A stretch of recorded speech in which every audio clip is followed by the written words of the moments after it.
Carbonate उन्हीं compounds के साथ में रिएक्शन करेगा जहां पर रिएक्शन उसी डायरेक्शन में जाएगी जहां पर वीक फॉर्मेशन हो रहा है। हेलो गाइस, जय भारत। पिछले लेक्चर में हमने बात की थी आईयूपीएससी एंड जीओसी के कुछ अच्छे क्वेश्चन के बारे में।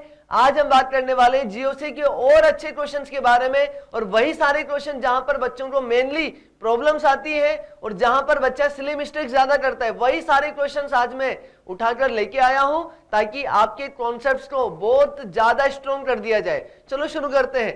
सबसे पहले क्वेश्चन नंबर 19, क्योंकि क्वेश्चन नंबर 1 to 18 हमने पिछले लेक्चर में कवर कर लिए थे। आज हम बात करेंगे क्वेश्चन नंबर 19 से, और क्वेश्चन नंबर 19 क्या बोल रहा है? The most unstable carbocation is. जल्दी से वीडियो पॉज करो और जल्दी से आंसर टिका दो। देखते हैं कितने बच्चों का आंसर सही रहेगा। वीडियो पॉज करके आंसर बता दो जल्दी से। The most unstable carbocation. I hope सभी ने अपना आंसर लिख लिया होगा। अब चलो चेक करते हैं क्या है।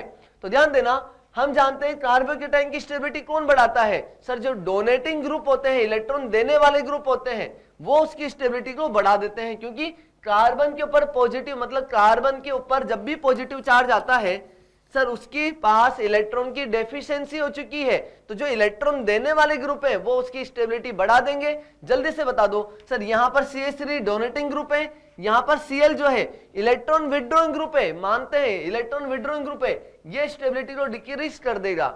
यहां पर क्या बोलेंगे सर? यहां पर कार्बोकेटाइन के साथ में CHO जुड़ा हुआ है। यहां पर समझो ध्यान से, बच्चे जनरली इस बी वाले क्वेश्चन को टिक कर देते हैं, लेकिन वो आंसर नहीं है। कैसे नहीं है? ध्यान दो, यहां पर CH2 कार्बन के ऊपर पॉजिटिव चार्ज CHO है ना। बच्चे क्या सोचते हैं? रेजोनेंस हो रहा है, स्टेबिलिटी बढ़ रही है। नहीं भैया, गलत। क्या हो रहा है यहां पर हम बोलेंगे sir, carbon double bond oxygen के जो इलेक्ट्रॉन्स हैं वो इधर शिफ्ट हो रहे हैं। कार्बन से ऑक्सीजन इलेक्ट्रॉन खींच रहा है, ऑक्सीजन इलेक्ट्रॉन खींच रहा है कार्बन से, कार्बन के पास इलेक्ट्रॉन की डेफिशिएंसी हो रही है, कार्बन और ज्यादा इलेक्ट्रॉन खींचेगा इस वाले कार्बन से। आ रही बात समझ में? तो ध्यान रखना, C डबल बॉन्ड के बाजू वाला जो कार्बोकेटाइन होता है उसकी स्टेबिलिटी बहुत ही कम होती है, क्योंकि C डबल बॉन्ड क्या है? इलेक्ट्रॉन विड्रॉइंग ग्रुप है। ये है carbon double bond oxygen, oxygen electron खींचेगा कार्बन से, कार्बन भी आगे से इलेक्ट्रॉन खींचना चाहेगा। उस कार्बन जो ऑलरेडी गरीब था उससे और जो है इलेक्ट्रॉन खींच के और गरीब कर दिया जाएगा, और जो जितना गरीब होगा उतना ही उसकी स्टेबिलिटी डिक्रीज होती जाएगी। आरी बात समझ में? अच्छा, डी वाले में क्या होगा सर? डी वाले में यहां पर ऑक्सीजन के पास लोन पेयर है, तो लोन पेयर देके ये इसके वेकेंट ऑर्बिटल में क्या कर देगा? बैक बॉन्डिंग कर देगा।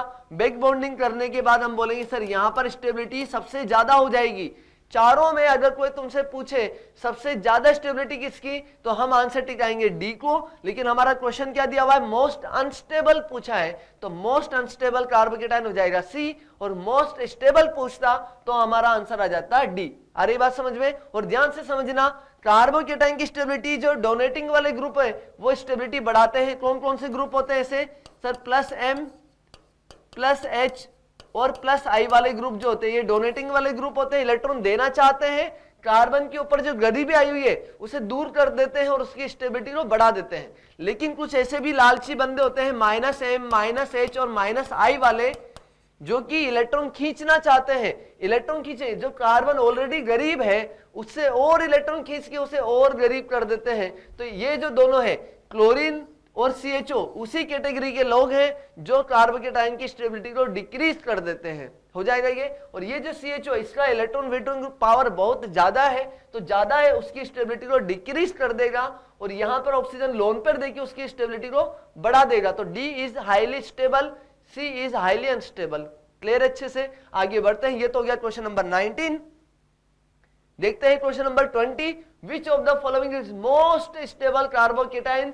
जल्दी से, मोस्ट स्टेबल पूछा है, तो जो अभी मैंने कॉन्सेप्ट सिखाया था वही बात करते हैं। सर, यहां पर जो है CH3 ये +H देगा, हाइपर कॉन्जुगेशन देगा, समझ में आता है? +H देगा। यहां पर सर, यहां पर भी जो है इस ऑक्सीजन के पास लोन पेयर है, समझना।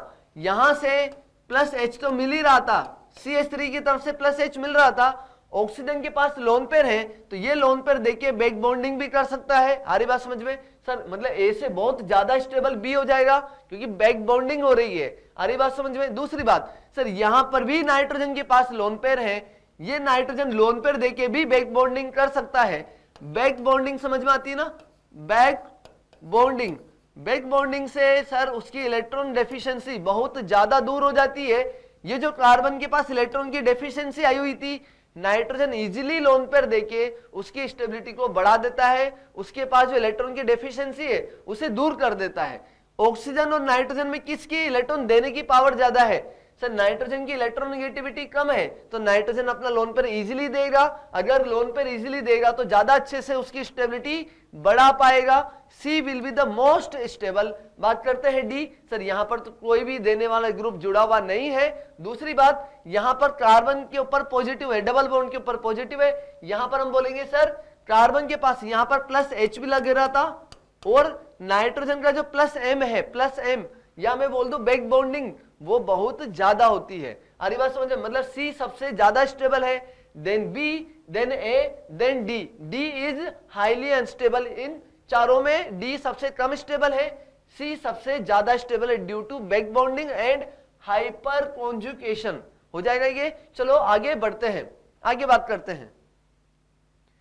क्वेश्चन नंबर 21 देखते हैं। Most stable rearrange form of given carbocation is. वैसे तो ये क्वेश्चन मैंने आपको नोट्स में भी करवाया हुआ है, लेकिन जिन बच्चों ने नोट्स में नहीं पढ़ा हुआ है उन बच्चों के लिए रिवाइज हो जाएगा। और यहां पर हमारे ट्रिक भी है। हमारा नारा क्या होता है कि सर कार्बोकेटाइन जब भी रिंग के जस्ट बाजू में आ जाएगा तो वहां पर रिंग एक्सपांशन हो सकता है। बस हमें ये देखना है कि रिंग जो है 6 मेंबर से कम की होनी चाहिए। अगर 6 मेंबर से कम की है तो वो रिंग एक्सपांशन होना चाहेगा। अगर वो ऑलरेडी 6 मेंबर की है तो फिर वो रिंग एक्सपांशन नहीं होना चाहेगा, क्योंकि 7 मेंबर की रिंग फिर से अनस्टेबल हो जाती है। आ रही बात समझ में? तो यहां पर हमें बात करना है सर 5 मेंबर की रिंग है, कार्बोकेटाइन आया हुआ है, तो रिंग एक्सपांशन होगा, डेफिनेटली होगा। और हमारा नारा क्या है कि सर जहां पर कार्बोकेटाइन प्रेजेंट है वहीं से नंबरिंग करेंगे। तो जिन बच्चों के पास रूल्स नहीं लिखे हुए लिख दो जल्दी से। क्या नारा है हमारा कि जहां पर कार्बोकेटाइन प्रेजेंट है नंबरिंग वहीं से शुरू करेंगे। तो नंबरिंग में वहीं से शुरू करता हूं, 1 2 3 4 5 एंड 6। ठीक, ये तो हो गया हमारा नंबरिंग। अब क्या बोलेंगे? 2 3 को तोड़ो, 1 3 को जोड़ो। क्या बोलेंगे? 2 3 को तोड़ो और 1 3 को जोड़ो। हो जाएगा ये। 2 3 को तोड़ देंगे और 1 3 को जोड़ देंगे, और जो पहला बॉन्ड बन रहा है 1 3 वाला, सबसे पहले उसे बना दो। तो ये हमारे 6 मेंबर की रिंग बनेगी। ध्यान से समझना, ये अगर मेरा 1 तो ये 3, समझो 1 के साथ में जुड़ा हुआ है 3, 3 के साथ में 4 5 6 और 6 के साथ में जुड़ा हुआ है 2। और हमने बात की थी 1 3 2 3 को तोड़ो, 1 3 को जोड़ो, और पॉजिटिव चार्ज हमेशा 2 के ऊपर जाएगा। तो यहां पर 2 के ऊपर लगा दो पॉजिटिव चार्ज, और 1 के ऊपर ध्यान देना, 1 के ऊपर 2 CH3 जुड़े हुए हैं। तो यहां पर मैं बोल देता हूं 1 के ऊपर 2 CH3, एक CH3 ये वाला और एक CH3 ये वाला। क्या ये मोस्ट स्टेबल कार्बोकेटाइन है क्या? नहीं सर, अभी ये 2 डिग्री कार्बोकेटाइन है, ये 3 डिग्री कार्बोकेटाइन में कन्वर्ट हो सकता है। उसके लिए इन दोनों मिथाइल में से एक को इधर आना पड़ेगा, तो कार्बोकेटाइन उनसे बातें करेगा। पढ़ा था हमने ऐसा, कार्बोकेटाइन बात करेगा कि मिथाइल भाई तुम ऐसा करो, तुम इधर आ जाओ, मैं उधर चल जाता हूं, ताकि मेरी स्टेबिलिटी बढ़ जाए। क्यों भाई, क्यों? मिथाइल बोलता है भैया मैं क्यों इधर आऊं? तो मिथाइल बोलता, ये कार्बोकेटाइन बोलता है कि भैया तुम इधर आ जाओ, मैं उधर आ जाता हूं। ऐसा क्यों? ऐसा इसलिए क्योंकि मेरी स्टेबिलिटी बढ़ रही है, कार्बोकेटाइन की स्टेबिलिटी बढ़ रही है। तो मिथाइल बोलता है चलो ठीक है भैया, तुम्हारी स्टेबिलिटी बढ़ रही है तो हम आपस में इंटरचेंज कर लेते हैं। आ रही बात समझ में? तो क्या होगा सर, पहले रिंग एक्सपांशन हुआ, रिंग एक्सपांशन के बाद में मिथाइल का यहां पर शिफ्टिंग हो जाएगी। आ रही बात समझ में? जिसे हम 1-2 शिफ्टिंग भी बोलते हैं, 1-2 रीअरेंज भी बोलते हैं, है ना। बात करते हैं यहां पर क्या होगा सर, कार्बोकेटाइन तो जाएगा यहां पर और मिथाइल उठ के आ जाएगा यहां पर, और इस तरीके से ये जो कार्बोकेटाइन बना हमारे पास CH3 पॉजिटिव चार्ज, और ये हमारा CH3, तो ये जो पॉजिटिव बना हमारा, ये 3 डिग्री कार्बोकेटाइन है जिसके पास सबसे ज्यादा अल्फा हाइड्रोजन है। ये इज मोर स्टेबल कार्बोकेटाइन। बना दो जल्दी से। तो ये हमने क्या किया, 2 3 को तोड़ा, 1 3 को जोड़ा, पॉजिटिव चार्ज 2 पे जाएगा। उसके बाद में मिथाइल से बात करेगा। अगर मिथाइल नहीं होता तो हाइड्रोजन से बातें करता, हाइड्रोजन बहुत इजीली मान जाता उसकी बात। अरे बात समझ में? ये सब भी बातें हमने पहले ऑर्गेनिक में की हुई है। तो तो हम दोबारा बोल रहे हैं मिथाइल इधर आ जाएगा, पॉजिटिव उधर चल जाएगा। This is the most stable carbocation. ठीक, चलो बना दो जल्दी से। फिर हम जब आगे रिएक्शंस पढ़ेंगे, जब हम आगे रिएक्शंस पढ़ेंगे तब इस तरह के क्वेश्चंस बहुत बार रिपीट होंगे। तो अभी तो हमारा क्या है, ऑर्गेनिक का केवल डे 2 चल रहा है, सेकंड लेक्चर चल रहा है ऑर्गेनिक का। जब हमारे ऑर्गेनिक का 7th और 8th लेक्चर चल रहा होगा तब इस तरह के बहुत अच्छे अच्छे क्वेश्चंस हम यहाँ पर देख रहे होंगे। चलो बना लो जल्दी से। 2 3 को तोड़ो, 1 3 को जोड़ो और पॉजिटिव चार्ज हमेशा 2 के ऊपर जाएगा। अगर पॉजिटिव चार्ज अभी स्टेबल है, नहीं सर स्टेबल नहीं है, तो वो मिथाइल से बातें करेगा अपनी पोजीशन इंटरचेंज करने के लिए। तो ये हो गया हमारा मोस्ट स्टेबल कार्बोकेटाइन। तो आंसर आ जाएगा हमारा ए बी सी, नहीं सर हमारा आंसर आ जाएगा डी। चलो बना लो जल्दी से, हो जाएगा ये, बना लो। आगे बढ़ते हैं। क्वेश्चन नंबर 22 क्या दिया हुआ, the most stable intermediate. Most stable intermediate, intermediate आप जानते ही हो, जो ऑर्गेनिक रिएक्शन जब हम बात करते हैं तो रिएक्शन में जो हमारे पास प्रोडक्ट बनने से पहले एक मोस्ट जो स्टेबल स्पीसीज बनती है, जिसे हम कुछ फ्रैक्शन ऑफ टाइम के लिए सेपरेट कर सकते हैं, उसे हम इंटरमीडिएट बोल देते हैं। तो ध्यान देना यहां पर मोस्ट स्टेबल इंटरमीडिएट बोल कि हमें मोस्ट स्टेबल इंटरमीडिएट बताना है, मतलब समझ लो कार्बोकेटाइन की स्टेबिलिटी बतानी है। सभी के ऊपर यहां पर पॉजिटिव चार्ज है, पॉजिटिव चार्ज है, कार्बोकेटाइन की स्टेबिलिटी बतानी है। तो कार्बोकेटाइन की स्टेबिलिटी जब भी बतानी है तो आपको हमेशा ऑर्डर क्या याद करना है, हमेशा यही order, directly proportional to plus M plus H plus I और inversely minus M minus H और माइनस आई। और उसमें भी आपको क्या ध्यान रखना है, ये ध्यान रखना है कि प्लस एम जो एम होता है ना मीजोमेरिक, उसका इफेक्ट सबसे ज्यादा होता है, देन हाइपर कॉन्जुगेशन का, देन इंडक्टिव का। मतलब इंडक्टिव इफेक्ट को सबसे लास्ट में देखना है और मीजोमेरिक को सबसे पहले देखना है, उसके बाद हमें हाइपर कॉन्जुगेशन को देखना है। ये आपने जरूर ऑर्गेनिक में भी अच्छे से डीपली पढ़ा होगा। चलो बात करते हैं जल्दी से सभी बच्चे, जल्दी से सभी बच्चे आंसर टिक करो, देखते हैं किसका आंसर सही जाता है। हो गया, आई होप मैक्सिमम बच्चों का आंसर सही रहा होगा। चलो बात करते हैं। सर यहां पर कार्बोकेटाइन की स्टेबिलिटी देखनी है, CH3 है, इसके पास में अल्फा हाइड्रोजन कितनी है, अल्फा हाइड्रोजन है 3, इसके पास में अल्फा हाइड्रोजन कितनी है, इसके पास अल्फा हाइड्रोजन है 2, यहां पर अल्फा हाइड्रोजन 0 और यहां पर अल्फा हाइड्रोजन कितनी है 1। आ रही बात समझ में? मैं जानता हूं मैक्सिमम बच्चों ने यहां पर प्लस आई देखा होगा, जो कि गलत है। प्लस आई जब हम देखते हैं उसकी प्रायोरिटी सबसे लास्ट होती है, पहले हमें हाइपर कॉन्जुगेशन देखना है। तो हाइपर कॉन्जुगेशन के हिसाब से हमारा विनर कौन हो गया, ए। तो हम बोलेंगे सर ए की स्टेबिलिटी सबसे ज्यादा है। अगर तुम्हें कोई ऑर्डर की बात करें तो अल्फा हाइड्रोजन सबसे ज्यादा ए वाले के लिए सबसे ज्यादा स्टेबल हो जाएगा A, then B, then D, then C. C will be the least stable carbocation, क्योंकि यहां पर कोई भी अल्फा हाइड्रोजन नहीं है, कोई हाइपर कॉन्जुगेशन नहीं होगा, केवल और केवल इंडक्टिव होगा। और हमने ये भी पढ़ा हुआ है कि इंडक्टिव इफेक्ट जो है सर डिस्टेंस डिपेंडेंट होता है। ये तो पैरा पोजीशन पे लगे हुए हैं, बहुत दूर दूर है, इसलिए हम यहाँ पर इंडक्टिव की बात भी नहीं करेंगे। हम पहले जो प्रायोरिटी देंगे वो देंगे हाइपर कॉन्जुगेशन को। क्लियर है? बहुत बेसिक क्वेश्चन था, लेकिन बच्चे फिर भी गलती करते हैं, सी को टिक करते हैं, लेकिन आई होप मैक्सिमम बच्चों ने ए ही टिक किया होगा। चलो आगे बढ़ते हैं, बहुत अच्छे से रिवीजन हो रहा है हमारा। आगे बात करते हैं। तो क्वेश्चन नंबर 23 क्या बोल रहे हैं, arrange the following carb anion in increasing order of stability. अभी हम बेसिक क्वेश्चन ले रहे हैं और धीरे धीरे हम आ जाएंगे एसिडिक स्ट्रेंथ और बेसिक स्ट्रेंथ के ऊपर, जहां पर हम बात करेंगे बहुत ही कॉन्सेप्चुअल क्वेश्चंस के ऊपर, जहां पर बच्चों को दिक्कत आती है। वैसे बच्चों को यहां पर भी कॉन्सेप्ट समझने में दिक्कत शुरुआत में आती है, बट एक बार जब वो अच्छे से रिविजन कर लेते हैं फिर वो सब चीजें दूर हो जाती हैं। जल्दी से वीडियो पॉज करो और यहां पर कार्ब एनायन की स्टेबिलिटी का ऑर्डर फाइंड आउट करो। आई होप मैक्सिमम बच्चों ने ट्राई कर लिया होगा। चलो देखते हैं, ध्यान देना। सबसे पहले ये जो कार्ब एनायन हमें दिया हुआ है, कार्ब एनायन सबसे पहले इफेक्ट्स लिख दो। हमें सर पता है ये ऑर्थो पोजीशन पे है तो माइनस एम देगा, ये भी पैरा पोजीशन पे है तो माइनस एम देगा। सर मीसोमेरिक और हाइपर कॉन्जुगेशन हो ये ऑर्थो पैरा पर ही लगते हैं। अगर मेटा पोजीशन पे कोई दिया हुआ है तो सर वहां पर तो केवल क्या लगता है, इंडक्टिव ही लगता है, मीसोमेरिक और हाइपर कॉन्जुगेशन नहीं लग पाता। तो हम बोलेंगे सर ये भी माइनस आई देगा, ये भी माइनस आई देगा। समझ में आता है? अब बात करते हैं साइनाइड, तो सर ये माइनस एम देगा और ये -m देगा, ये भी समझ में आता है। यहां पर ये भी -m देगा और NO2 भी -m देगा। मतलब अब आपको ये पहचानना है किसका -m ज्यादा है, -m। अच्छा, कार्बन आयन की स्टेबिलिटी कैसे देखते हैं? कार्बन आयन की स्टेबिलिटी देखते हैं सर, कार्बन के ऊपर 2 नंबर का पैसा आया हुआ है, तो जो इलेक्ट्रॉन खींचने वाले ग्रुप होते हैं वो उसकी स्टेबिलिटी बढ़ाते हैं। क्या बोल रहे हैं? कार्बन के ऊपर 2 नंबर का पैसा आया हुआ है, तो जो लालची लोग होते हैं, जो इलेक्ट्रॉन खींचना चाहते हैं, वो तो उसकी स्टेबिलिटी बढ़ाते हैं। और भाई उसके नंबर पास ऑलरेडी 2 नंबर का पैसा है, तो जो देने वाले ग्रुप हैं, जो डोनेटिंग वाले ग्रुप है, वो उसकी स्टेबिलिटी को डिक्रीज कर देते हैं।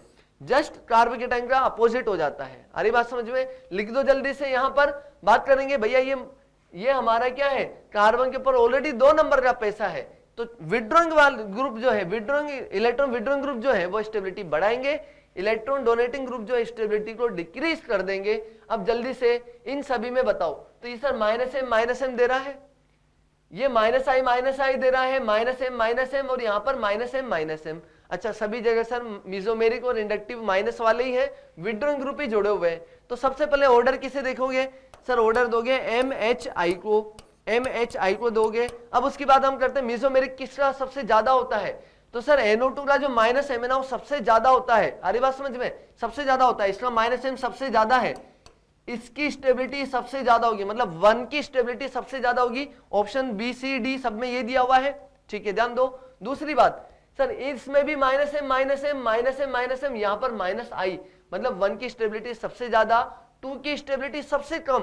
तो ऐसा कौन सा ऑप्शन है सर? B और D दिया हुआ है। अरे बात समझ में? अब बात करते, ध्यान दो, इन दोनों में टाई हो रहा है, इन दोनों में टाई हो रहा है। तो यहां पर देखो सर, एक NO2 है और यहां पर एक साइनाइड है, बाकी साइनाइड तो यहां पर तो मैच टाई हो गया, ये दोनों ही डिसाइड करेंगे। तो सर NO2 का -m ज्यादा होता है, तो फोर्थ की स्टेबिलिटी थर्ड वाले से ज्यादा होगी, मतलब ऑर्डर आ जाएगा 1, then fourth, then third, then second. ऐसा कौन सा ऑप्शन है?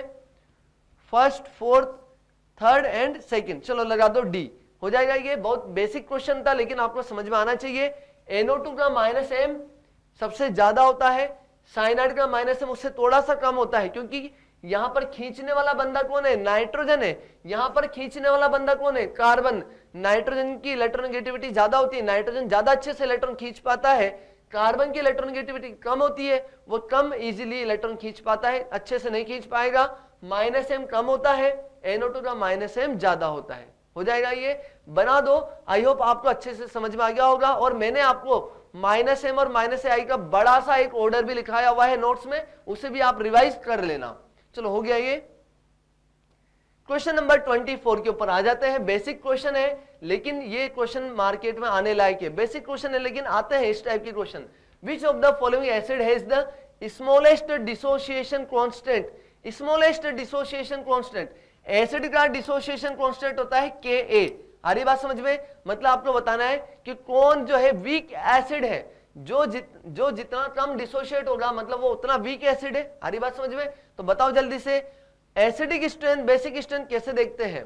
बताओ जल्दी से, एसिडिक स्ट्रेंथ और बेसिक स्ट्रेंथ कैसे देखते हैं? बच्चे बोल रहे सर H+ हटाओ, बनने वाले कॉन्जुगेट बेस की स्टेबिलिटी देखो। अरे बात समझ में? तो वैसे ही हम करेंगे। हम क्या करेंगे, यहां से H+ हटाएंगे, नेगेटिव बनाएंगे, H+ हटाएंगे, नेगेटिव बनाएंगे, H+ हटाएंगे, नेगेटिव, और H+ हटाएंगे, नेगेटिव। जल्दी से आंसर देना सभी बच्चे। क्या बोले? स्मॉलेस्ट डिसोसिएशन कांस्टेंट, जहां पर नेगेटिव सबसे कम स्टेबल है।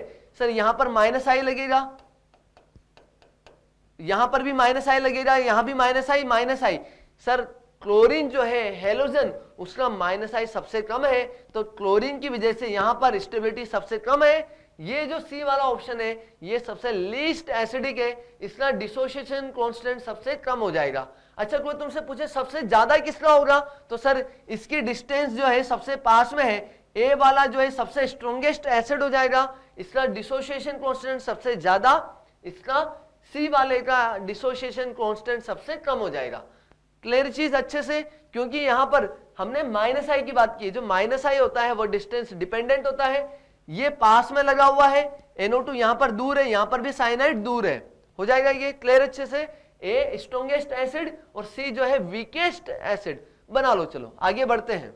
चलो अगला जो क्वेश्चन हमें दिया हुआ है एकदम पेटेंट क्वेश्चन है ये बहुत ही अच्छा क्वेश्चन है और बच्चे यहां पर गलती करते हैं। वैसे ये क्वेश्चन मैंने आपको केमिकल बॉन्डिंग में भी पढ़ाया हुआ है और यही क्वेश्चन मैंने आपको जनरल ऑर्गेनिक केमिस्ट्री जीओसी में भी पढ़ाया हुआ है। चलो देखते हैं, ध्यान देना क्या दिया हुआ है, arrange the above phenol in increasing order of pKa। हमें pKa की इंक्रीजिंग ऑर्डर में जवाब देना है। pKa की इंक्रीजिंग ऑर्डर ध्यान से समझो, कैसे देखना है सर, हम जानते हैं एसिडिक स्ट्रेंथ जो होती है वो डायरेक्टली प्रोपोर्शनल टू Ka होती है। जो एसिड ज्यादा डिसोशिएट होगा, ज्यादा अच्छा एसिड होगा, ठीक है ना, उसका Ka की वैल्यू ज्यादा होगी और इनवर्सली हो जाता है pKa के, इनवर्सली हो जाता है pK, मतलब pKa की वैल्यू बढ़ेगी तो एसिडिक स्ट्रेंथ की वैल्यू डिक्रीज होगी। आपको क्या करना है, इंक्रीजिंग ऑर्डर ऑफ pKa जमाना है ना, तो आपको एसिडिक स्ट्रेंथ का डिक्रीजिंग ऑर्डर बताना है। आ रही बात समझ में, पहले सबसे स्ट्रॉन्गेस्ट एसिड बताना है, देन वीकर एसिड की तरफ आपको जाना है। तो ध्यान दो, यहां पर हम बात करते हैं सर, यहां पर H+ हटाया तो नेगेटिव चार्ज, नेगेटिव चार्ज यहां पर मेटा पोजीशन पे NO2 लगा हुआ है मेटा पर, तो सर -I देगा, -M -H नहीं देगा क्योंकि मेटा पोजीशन पे टिका हुआ है NO2। यहां पर हम देखेंगे सर ये जो NO2 ऑर्थो पोजीशन पे लगा हुआ है तो -M देगा। क्लियर चीज। एक और बात यहां पर जो इंपॉर्टेंट है सर, यहां पर एक स्पेशल चीज है कि यहां पर इंट्रामोलिक्यूलर हाइड्रोजन बॉन्डिंग होती है। क्या होती है, इंट्रामोलिक्यूलर हाइड्रोजन बॉन्ड होता है। इंट्रामोलिक्यूलर हाइड्रोजन बॉन्ड होने की वजह से ये H+ इजीली डोनेट नहीं कर पाता, ये आपको बात याद होनी चाहिए। दूसरी बात, ये भी पैरा पोजीशन पे लगा है सर, ये भी -M देगा। आ रही बात समझ में। अब ध्यान दो, बी और सी जो मतलब सेकंड और थर्ड दोनों में -M लग रहा है, नेगेटिव की स्टेबिलिटी जो बनने वाला है, नेगेटिव की स्टेबिलिटी है वो ज्यादा होगी एज कंपेयर टू फर्स्ट, मतलब ये दोनों जो है ज्यादा अच्छे एसिड होंगे और ये जो है वीकर एसिड होगा इन तीनों के कंपैरिजन में। समझ में आता है। दूसरी बात, इन दोनों में कौन अच्छा एसिड होगा, तो सर ये -M जो है ऑर्थो पोजीशन पे ही, -M पैरा पोजीशन पे, वो तो सेम है, लेकिन यहां पर हाइड्रोजन जो होती है वो इंट्रामोलिक्यूलर हाइड्रोजन बॉन्डिंग में फंसी रहती है, इजीली डोनेट नहीं हो पाती। यहां पर ऐसा कोई केस नहीं होता तो ये H+ इजीली डोनेट हो जाता है। हम बोलेंगे एसिडिक स्ट्रेंथ जो होती है, एसिडिक स्ट्रेंथ, या मैं बोल देता हूं Ka का जो ऑर्डर होता है, Ka का ऑर्डर वो हम बोलेंगे थर्ड सबसे ज्यादा, then second, then first. First वाला जो है वीकेस्ट एसिड होता है, वीकेस्ट एसिड, और थर्ड वाला जो होता है वो पैरा नाइट्रोफिनोल, वो सबसे ज्यादा स्ट्रॉन्गेस्ट एसिड होता है। दूसरी बात, अगर मैं बात करता हूं pKa, तो pKa का जो ऑर्डर आएगा वो आ जाएगा थर्ड सबसे कम, देन सेकंड, देन फर्स्ट। जो Ka का ऑर्डर आता है जस्ट रिवर्स ऑर्डर आ जाता है pKa का। तो आंसर बता दो जल्दी से, फर्स्ट सेकंड थर्ड, हमारे पास आंसर आ जाएगा सी।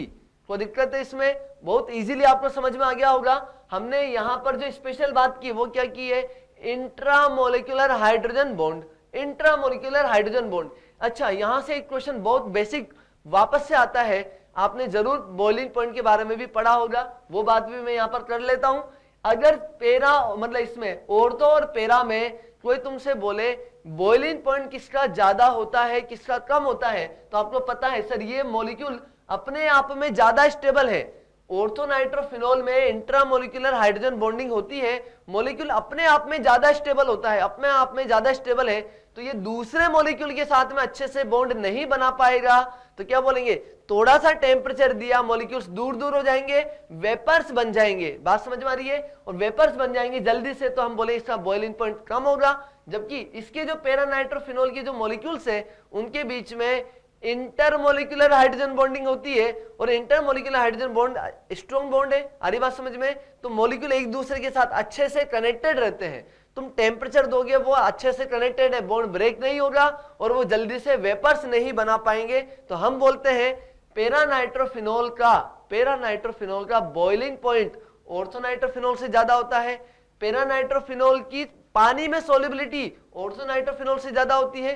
पैरानाइट्रोफिनोल की एसिडिक स्ट्रेंथ ऑर्थोनाइट्रोफिनोल से ज्यादा होती है। और ये सारी बातें हमने पहले हमने केमिकल बॉन्डिंग में की हुई है। और एक और बात की थी वेपर प्रेशर। अच्छा, जिसका बॉइलिंग पॉइंट ज्यादा होता है ना उसका वेपर प्रेशर कम होता है। तो हमें पता है सर इसका बॉइलिंग पॉइंट ज्यादा है, इसके कम वेपर्स बनेंगे तो वेपर प्रेशर भी कम रहेगा। इसका बॉइलिंग पॉइंट कम है तो जल्दी वेपर्स बन जाएंगे, कम टेम्परेचर पे ज्यादा अच्छे खासे वेपर्स बनेंगे, ज्यादा वेपर प्रेशर हो जाएगा। याद रखेंगे, मतलब पैरा वाला हर केस में विनर है, एसिडिक स्ट्रेंथ में भी, सोल्युबिलिटी में भी, बॉइलिंग पॉइंट में भी। लेकिन बॉइलिंग पॉइंट का उल्टा ही होता है वेपर प्रेशर, तो वेपर प्रेशर में ये हार जाता है और ऑर्थो वाला विनर हो जाता है। याद रहेगा, ये बहुत अच्छा क्वेश्चन था, कभी भी आपको दिख सकता है एग्जाम में। चलो आगे बात करते हैं। क्वेश्चन नंबर 26 हमें दिया हुआ है, फाइंड द के ऑफ द फॉलोइंग कंपाउंड। इन सभी कंपाउंड्स का हमें के का ऑर्डर बताना है, मतलब हमें एसिडिक स्ट्रेंथ का ऑर्डर बताना है। बहुत बेसिक क्वेश्चन है, लेकिन बच्चों को फिर भी दिक्कत यहां पर होती है। तो चलो समझो, हमें क्या करना है, H+ हटाओ, बनने वाले नेगेटिव की स्टेबिलिटी देखो, है ना। नेगेटिव की स्टेबिलिटी कौन बढ़ाएंगे, -m -h -i वाले, +m+h+i वाले डोनेटिंग वाले स्टेबिलिटी डिक्रीज कर देंगे, ये हमें पता है। ध्यान दो, हम बात करेंगे सर ये मेटा पोजीशन पे लगा हुआ है तो -i देगा, सेकंड वाले में कोई इफेक्ट नहीं लग रहा है, यहां पर ये भी -i देगा। और हमें पता है उसके कंपैरिजन में इसका -i ज्यादा होता है, क्योंकि नाइट्रोजन NO2 जो है ना, NO2 उसका -i OCH3 वाले ऑक्सीजन से ज्यादा होता है। आगे बात करते हैं, यहां पर ये -m देगा, H+ हटा के बाद जो नेगेटिव बनेगा उसकी स्टेबिलिटी सबसे ज्यादा बढ़ा देगा। और यहां पर क्या लगा हुआ है सर, ये -m तो दे ही रहा है, लेकिन -m सबसे हटा दो, यहां पर बात हो रही है SIR, किसकी, SIR, सर की बात हो रही है। सर मतलब फायदे का सौदा, SIR हमने दो कॉन्सेप्ट पढ़े थे जनरल ऑर्गेनिक केमिस्ट में, SIR सर मतलब फायदे का सौदा, और SIP systematic investment plan, SIP मतलब घाटे का सौदा, पढ़ा था हमने ये। तो बात करेंगे, हमने ये रूल्स लिखा था कि सर ऑर्थो सब्स्टिट्यूटेड जो बेंजोइक एसिड होता है, due to steric inhibition in resonance, steric inhibition in resonance, इनके बीच में जो रिंग के साथ में इसका रेजोनेंस होता है वो ब्रेक हो जाता है, और ब्रेक होने की वजह से इसकी एसिडिक स्ट्रेंथ बढ़ जाती है। मतलब बेंजोइक एसिड की ऑर्थो पोजीशन पे कुछ भी ग्रुप जोड़ दोगे उसकी एसिडिक स्ट्रेंथ सबसे ज्यादा हो जाएगी। मतलब आपको तो टेंशन लेना ही नहीं है कि यहाँ +m लग रहा है कि -m लग रहा है, आपको केवल SIR देखना है।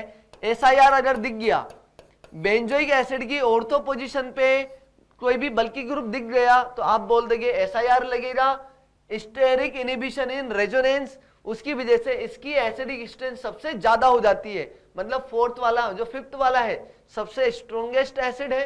अरे बात समझ, ये तो सबसे, तो यहां पर तो सभी में ही फिफ्थ दिया हुआ है, तो कोई हम एलिमिनेट कर ही नहीं सकते ऑप्शन को। बात करते हैं इन चारों में, सर -m वाला ज्यादा स्टेबिलिटी बढ़ा पाएगा, तो फिफ्थ के बाद फोर्थ आ जाएगा, फोर्थ के बाद में हमारा -i दे रहा है तो थर्ड आ जाएगा, देन फर्स्ट आ जाएगा, और सबसे लास्ट में हो जाएगा नॉर्मल बेंजोइक एसिड, ये हो जाएगा सेकंड। तो ऐसा ऑप्शन कौन सा है, डी में दो समझो, fifth, fourth, third, first, then second, मतलब हमारा आंसर आ जाएगा डी। बना दो जल्दी से, बहुत ही अच्छा क्वेश्चन है। और याद में रखेंगे, सर मतलब फायदे का सौदा, SIP सिस्टमेटिक इन्वेस्टमेंट प्लान मतलब घाटे का सौदा, नहीं करवानी चाहिए, घाटा ही लगेगा। चलो आगे बढ़ते हैं क्वेश्चन नंबर 27 पे। चलो क्वेश्चन नंबर 27 के ऊपर आगे बढ़ते हैं। क्वेश्चन दिया हुआ है हमें SO3 और यहां पर SO3H और कार्बोक्सिलिक एसिड दिया हुआ है 1 मोल ऑफ सोडियम एसिटेट। हमने लिया हुआ है 1 मोल ऑफ सोडियम एसिटेट, मतलब यहां पर नेगेटिव और यहां पर पॉजिटिव चार्ज। जल्दी से इमेजिन करो क्या होने वाला है, बताओ जल्दी से क्या होगा।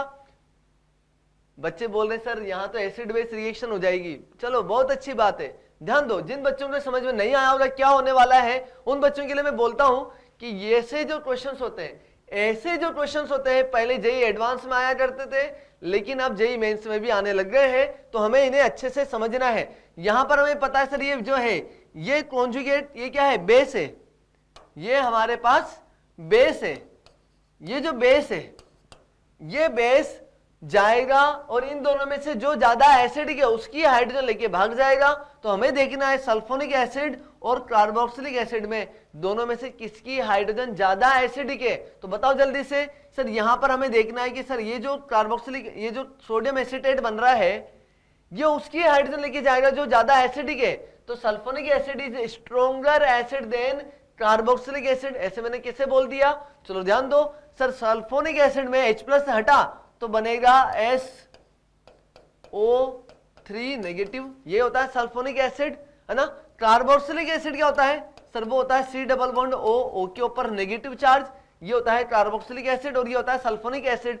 सर सल्फोनिक एसिड में इक्विवेलेंट रेजोनेटिव स्ट्रक्चर ज्यादा होंगे as compare to carboxylic acid. आ रही बात समझ में? तो हम क्या बोलेंगे सर, जब हम 1 मोल सोडियम एसीटेट लेके चलते हैं तो 1 मोल सोडियम एसीटेट में जो एसीटेट आयन है वो सल्फोनिक एसिड की हाइड्रोजन लेके भाग जाता है और क्या बना लेता है, वो बना लेता है एसिटिक एसिड, एसिटिक एसिड बना लेता है। आ रही बात समझ में अच्छे से? तो क्या बनेगा सर, H प्लस हटेगा, यहां पर सोल्ट बनेगा और वो H प्लस कौन लेके भागा, एसिटेट आयन, उसने बना दिया एसिटिक एसिड। तो हमारे पास आंसर आ जाएगा कि सल्फोनिक एसिड नहीं, इसने तो कार्बोक्सिलिक का एसिड सोल्ट बना दिया, नहीं ये तो गलत है। यहां पर सल्फोनिक का एसिड बना सोल्ट बना दिया और carboxylic acid as it is है। हाँ सर ये आंसर हो जाएगा, हमारे पास आ जाएगा बी आंसर। क्या सी आंसर होगा क्या? नहीं सर सी नहीं होगा, सी आंसर तब होता जब हम इसे एक्सेस में लेके चलते। अगर एसिटेट आयन को एक्सेस में ले लिया जाता तो वो कार्बोक्सिलिक एसिड की H प्लस और सल्फोनिक एसिड दोनों की H प्लस लेके भाग जाता। आ रही की बात समझ में? अच्छे से समझ में आ रही क्या? चलो बना लो जल्दी से। ऐसे क्वेश्चन को समझने के लिए हमने आपको ऑलरेडी जनरल ऑर्गेनिक केमिस्ट्री जब पढ़ाई थी तो एसिडिक स्ट्रेन का एक बड़ा सा एक ऑर्डर लिखाया था। क्या ऑर्डर लिखाया था? HClO4 is strongest acid, then squaric acid, then हमने बात की थी H2SO4, HNO3, then sulphonic acid, then picric acid. ऐसा कुछ याद आ रहा है क्या? याद आ रहा है? सोडियम बाइकार्बोनेट टेस्ट हमने पढ़ा था, सोडियम हाइड्रोक्साइड टेस्ट पढ़ा था। चलो ठीक है, अगर याद आ रहा है तो बहुत अच्छी बात है। और जो चैनल पे नए हैं, जिन बच्चों ने शायद वो एसिडिक स्ट्रेन का ऑर्डर नहीं पढ़ा है, चलो अपन उन सबको अच्छे से देखते हैं। और आजकल वहां से क्वेश्चन जरूर आता है, सोडियम बाइकार्बोनेट हो, सोडियम हाइड्रोक्साइड हो जाए या फिर NaNH2 के साथ में कौन कौन कंपाउंड रिएक्शन देंगे, कौन रिएक्शन नहीं देगा, उसके बारे में डिटेल में समझने के लिए आगे बढ़ते हैं। चलो ये क्वेश्चन तो पहले आपने समझ लिया, आगे बढ़ते हैं। चलो ध्यान देना, आगे पहले लिख देना एसिडिक स्ट्रेन का एक बढ़िया सा ऑर्डर, इसी ऑर्डर की मैं बात कर रहा था। ये होता है सबसे पहले HClO4 पर क्लोरिक एसिड, उसके बाद होता है ये होता है स्क्वायरिक एसिड। क्या होता है ये? स्क्वायरिक एसिड। स्क्वायरिक एसिड जो है ये ऑर्गेनिक एसिड जिसकी एसिडिक स्ट्रेंथ H2SO4 से भी ज्यादा होती है ना, बहुत इंपॉर्टेंट है। स्क्वायरिक एसिड की एसिडिक स्ट्रेंथ H2SO4 से भी ज्यादा होती है, याद रखना है हमें। तो HClO4 सबसे strongest, then squaric acid, then H2SO4, HNO3, then sulphonic acid, उसके बाद आ जाता है पिक्रिक एसिड। याद रखेंगे पिक्रिक एसिड होता है, पिक्रिक एसिड है ना, इंपॉर्टेंट बात है। पिक्रिक एसिड में कहीं भी CH ग्रुप नहीं है, लेकिन फिर भी हम उसे एसिड बोल रहे, क्यों? क्योंकि उसकी H प्लस जो है बहुत ज्यादा एसिडिक होती है। पिक्रिक एसिड 2,4,6 ट्राइनाइट्रोफिनॉल की एसिडिक स्ट्रेंथ कार्बोक्सिलिक एसिड से भी ज्यादा होती है, याद रखना है हमें। आगे बात करते हैं 2,4 डाइनाइट्रोफिनॉल, पैरानाइट्रोफिनॉल, और हमने फिर इसे अलग से लिखा हुआ है, अलग कलर में मैंने शो किया हुआ है H2CO3 को, इसे मैंने अलग कलर से लिखा हुआ है H2CO3। इंपॉर्टेंट है, लिखो डब्बे में पैक करके लगा भी देना 3 स्टार। अभी अपन और डिटेल में कॉन्सेप्ट समझेंगे, रिवाइज करेंगे। चलो orthonitrophenol, then metanitrophenol, then phenol, then methanol, then water, then ethanol. ये इंपॉर्टेंट है, मतलब वाटर की एसिडिक स्ट्रेंथ एल्कोहल से ज्यादा होती है लेकिन मिथेनॉल से कम होती है, ये भी हमें याद रखना चाहिए। आ रही बात समझ में? फिर बात करते हैं इथेनॉल से कम एसिडिक होता है हमारे पास इथाइन, देन अमोनिया, देन हमारे पास आ जाएगा एल्केन। बना दो जल्दी से। तो ये जो हमारा एसिडिक स्ट्रेंथ का ऑर्डर है ये बहुत इंपॉर्टेंट ऑर्डर है, यहां से क्वेश्चन जरूर बनता है। चलो अब क्वेश्चन कैसे बनेगा समझेंगे। तो अभी मान लो समझो, आपको मान लो दिया हुआ है NaHCO3 वाला टेस्ट। क्या दिया हुआ है? NaHCO3 वाला टेस्ट दिया हुआ है, ठीक है ना।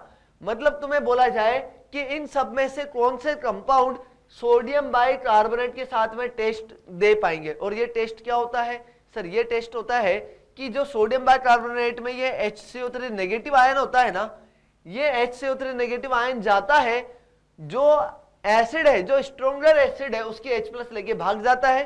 H प्लस अगर ये लेता है तो ये बना देता है H2CO3। क्या बनाता है ये? H2CO3। और H2CO3 जो है वो ब्रेक हो जाता है H2O प्लस CO2 में। आ रही की बात समझ में?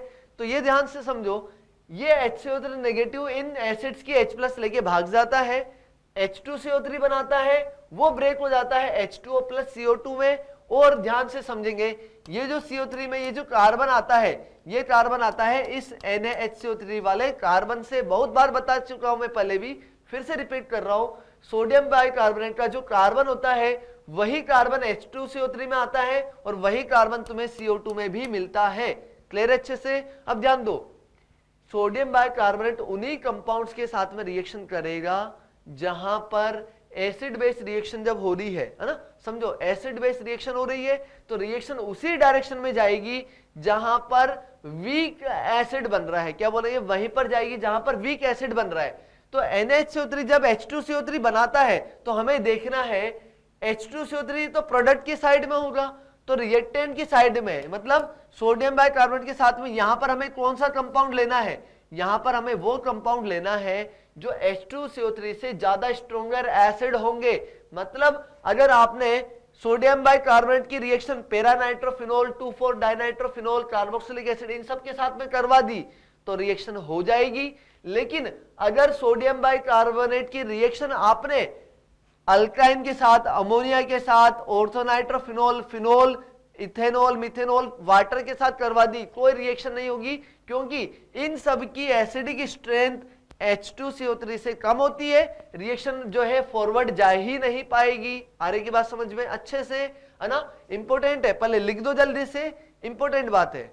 चलो इसके ऊपर एक क्वेश्चन देख लेते हैं, फिर से वापस इसी कॉन्सेप्ट के ऊपर आ जाएंगे। क्वेश्चन देखते हैं। क्वेश्चन दिया हुआ है कि हमें 2 मोल ऑफ NaHCO3 दिया हुआ है, बताओ जल्दी से प्रोडक्ट क्या बनेगा। तो याद रखेंगे सर, NaHCO3 जो होता है ना, NaHCO3 उन्हीं कंपाउंड्स के साथ रिएक्शन करता है जिनकी एसिडिक स्ट्रेंथ H2CO3 से ज्यादा होती है, H2CO3 से ज्यादा होती है। क्लियर अच्छे से?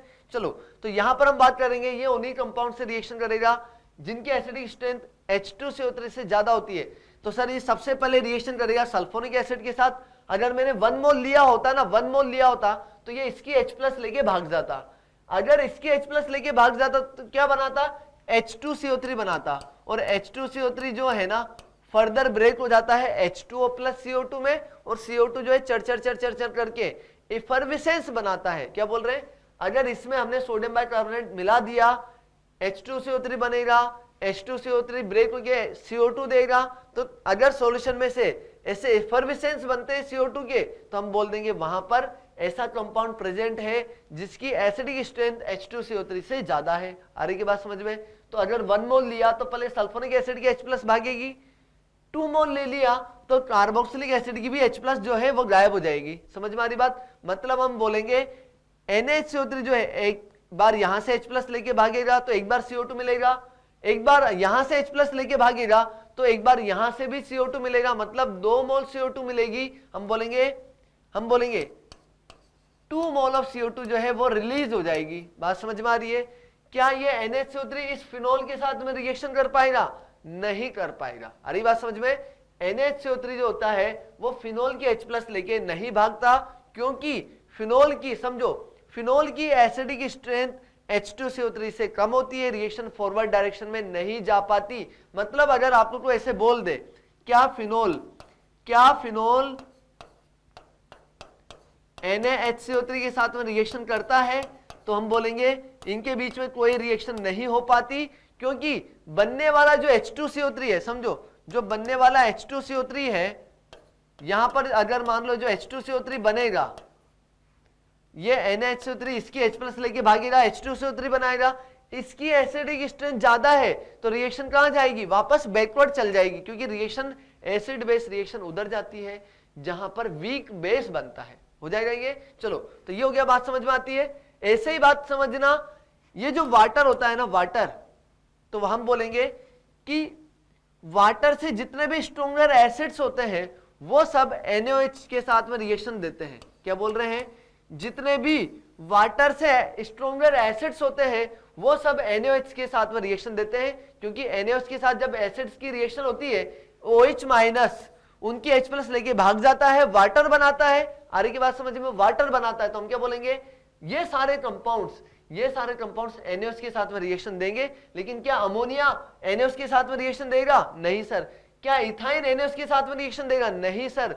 वाटर से स्ट्रॉन्गर एसिड्स NaOH के साथ में रिएक्शन देते हैं। हो जाएगा, ये अच्छे से समझ में आना चाहिए। चलो ये तो बात समझ में आ गई। अब बात करते हैं अमोनिया की। अमोनिया की भी बात कर लेते हैं कि जो NaNH2 से हम बोलेंगे, जो अगर हमने NaNH2 लिया तो यहां पर आएगा नेगेटिव, तो क्या बोलेंगे, जो अमोनिया से ज्यादा स्ट्रॉन्गर एसिड्स होते हैं NaNH2 उनके साथ में रिएक्शन करता है। जैसे समझो NaNH2 क्या एल्केन के साथ रिएक्शन करेगा? नहीं करेगा, क्योंकि वो अमोनिया से कम एसिडिक है। क्या NaNH2 इथाइन के साथ रिएक्शन करेगा? हाँ सर, डेफिनेटली करेगा। क्यों? क्योंकि ये उसकी H+ लेके भागेगा, बनेगी ammonia. Ammonia is weaker acid than ethyne, तो रिएक्शन हो जाएगी। मतलब क्या बोलेंगे, NaNH2 के साथ वो कंपाउंड रिएक्शन करेगा जो अमोनिया से ज्यादा स्ट्रॉन्गर एसिड से। NaOH के साथ में वो कंपाउंड रिएक्शन देंगे जो कि वाटर से ज्यादा स्ट्रॉन्गर एसिड से। NaHCO3 के साथ में, NaHCO3 के साथ में वो कंपाउंड रिएक्शन देंगे जो कि H2CO3 से ज्यादा स्ट्रॉन्गर एसिड है। तो ये कॉन्सेप्ट बहुत ज्यादा इंपॉर्टेंट है, आपको समझ में आना चाहिए, है ना। इसके ऊपर बहुत अच्छे अच्छे क्वेश्चंस बनते हैं। समझ में आ गया ये? चलो आगे बढ़ते हैं, क्वेश्चन और देखते हैं। ये क्वेश्चन अभी हमने देख लिया, आगे आ जाओ इस वाले क्वेश्चन के ऊपर। क्या बोल रहे हैं, how many of the following compounds react with sodium bicarbonate and give, ये हटा देना, एंड गिव CO2 गैस। क्या बोल रहे हैं, एंड CO2 गैस। या कहीं पर क्वेश्चन दिया रहता है कि कितने कंपाउंड्स NaHCO3 के साथ में एफरविसेंस देते हैं। एफरविसेंस मतलब होता है CO2 का बनना। CO2 जब बुलबुले के रूप में ऊपर जाती है सॉल्यूशन में से, उसे हम बोल देते हैं एफरविसेंस। क्लियर चीज? तो यहां पर हम बात कर रहे हैं कौन कौन से कंपाउंड्स NaHCO3 के साथ में रिएक्शन दे पाएंगे। तो सर हम बोलेंगे, वापस आ जाओ हमारे कॉन्सेप्ट के ऊपर, हम बोलेंगे जो भी NaHCO3 के, जो भी H2CO3 से ज्यादा स्ट्रॉन्गर एसिड्स है, ये सब रिएक्शन देंगे। जो उससे कम है वो कोई भी रिएक्शन नहीं देगा। क्या फिनोल रिएक्शन देगा? सर नहीं देगा। क्या कार्बोक्सिलिक एसिड देगा? हाँ सर, कार्बोक्सिलिक एसिड देगा। ये फिनोल और कार्बोक्सिलिक एसिड में डिफरेंस क्रिएट करने का भी टेस्ट होता है। क्लियर चीज? क्या बोलेंगे, क्या जो NaHCO3 है वो अल्कोहल के साथ में रिएक्शन देगा? कतई नहीं देगा, बिल्कुल भी नहीं देगा। कार्बोक्सिलिक एसिड के साथ देगा, पिक्रिक एसिड के साथ देगा, स्क्वायरिक एसिड, परक्लोरिक एसिड के साथ रिएक्शन दे देगा। लेकिन फिनोल, मेटानाइट्रोफिनोल, ऑर्थोनाइट्रोफिनोल के साथ में वो रिएक्शन नहीं देगा। आगे आ जाओ, चलो इसी क्वेश्चन को वापस देखते हैं। सैलिसिलिक एसिड आप जानते होंगे बहुत अच्छे से। सैलिसिलिक एसिड होता है 2 हाइड्रोक्सी बेंजोइक एसिड, ये होता है हमारा सैलिसिलिक एसिड। तो सर सैलिसिलिक एसिड में COOH रिएक्शन दे देगा, सैलिसिलिक एसिड के साथ में उसकी रिएक्शन हो जाएगी। Phthalic acid, sir phthalic acid क्या होता है? थैलिक एसिड होता है हमारे पास COOH, इसके साथ में भी वो रिएक्शन दे देगा। समझ में आती है बात? पिक्रिक एसिड सर देगा डेफिनेटली, 2,4,6 ट्राइनाइट्रोफिनोल पिक्रिक एसिड है, जानते हैं हम। रिसोर्सिनोल क्या होता है? तो रिसोर्सिनोल क्या होता है हमने पहले भी पढ़ा हुआ है, ये होता है केटेकोल, मेटा पोजीशन पे होता है रिसोर्सिनोल, है ना। मैं इसे ऐसे बना देता हूं भाई, फिनोल के जो डेरिवेटिव होते हैं, अगर ऑर्थो पोजीशन पे OH लगा तो केटेकोल, मेटा पोजीशन पे लगा तो रिसोर्सिनोल, और पेरा पोजीशन पे लगा तो क्विनोल। आ रही बात समझ में? तो ये जो है ये भी रिएक्शन नहीं दे पाएगा, क्योंकि सर फिनोल जो है रिएक्शन नहीं देता, ये रिएक्शन नहीं देगा। आगे बात करते हैं कार्बोलिक एसिड। अच्छा, कार्बोलिक एसिड, बच्चे क्या जल्दीबाजी में कार्बोक्सिलिक एसिड पढ़ लेते हैं। कार्बोलिक एसिड क्या होता है? फिनोल का ही दूसरा नाम होता है। क्या बोल रहे हैं सर? फिनोल को ही कार्बोलिक एसिड बोला जाता है। तो फिनोल ये रिएक्शन नहीं देता, मतलब कार्बोलिक एसिड भी ये रिएक्शन नहीं देगा। याद रखना बच्चे, कार्बोक्सिलिक एसिड पढ़ लेते हैं जो कि गलत है। क्या है? कार्बोलिक एसिड, फिनोल का ही दूसरा नाम होता है कार्बोलिक एसिड। एस्पिरिन, एस्पिरिन बताओ क्या होता है? सर एस्पिरिन होता है ये,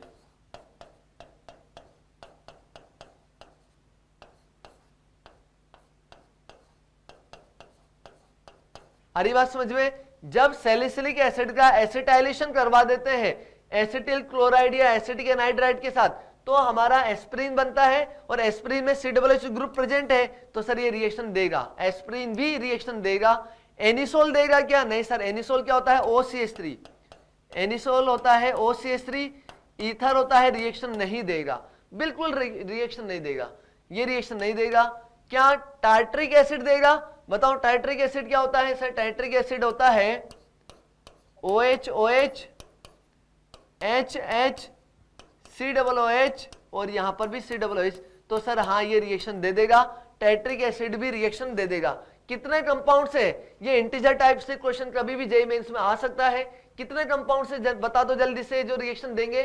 1 2 3 4 एंड 5। सर 5 कंपाउंड से जो सोडियम बाइकार्बोनेट के साथ में CO2 गैस रिलीज कर देंगे।